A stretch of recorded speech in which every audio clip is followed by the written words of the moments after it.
South లో trend మారింది. హీరోల క్రేజ్ పెరిగే కొద్దీ సినిమాలు చేసే స్పీడ్ తగ్గుతుంది. ఏడాదికి ఒక పాన్ ఇండియా మూవీ రిలీజ్ చేస్తే గొప్ప అన్న పరిస్థితి ఏర్పడింది. కానీ ఈ విషయంలో తన రూటే సెపరేట్ అంటున్నాడు ఓ మలువుడ్ హీరో. వరుసగా 2 బ్లాక్ బస్టర్స్ కొట్టిన తను ఇప్పుడు ఒకేసారి 2 సినిమాలను లైనప్ చేశాడు. లక్కీ భాస్కర్ తో బ్లాక్ బస్టర్ హిట్ కొట్టాడు దుల్కర్ సల్మాన్. అంతకుముందు సీతారామంతో సూపర్ హిట్ ని తన అకౌంట్ లో వేసుకున్నాడు.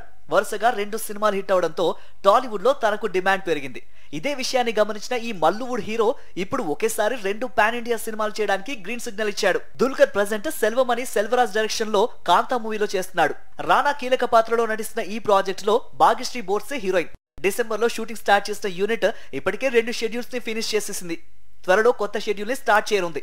ఇందులో దుల్కర్ రానాపై వచ్చే సీన్స్ ని షూట్ చేయనున్నాడు డైరెక్టర్. కాంతా సెట్స్ పై ఉన్నప్పుడే పవన్ సాధినేని కథకి ఓకే చేసేశాడు దుల్కర్ సల్మాన్. వైజయంతి మూవీస్, గీతా ఆర్ట్స్ సంయుక్తంగా నిర్మించే ఈ ప్రాజెక్ట్ కి ఆకాశంలో ఒక తార అనే టైటిల్ ని ఫిక్స్ చేశారు. ఫిబ్రవరిలో ఈ సినిమా సెట్స్ పైకి వెళ్లనుంది. దుల్కర్ మున్పెన్నడూ కనిపించిన విధంగా విభిన్నమైన పాత్రలో నటించబోతున్నాడు.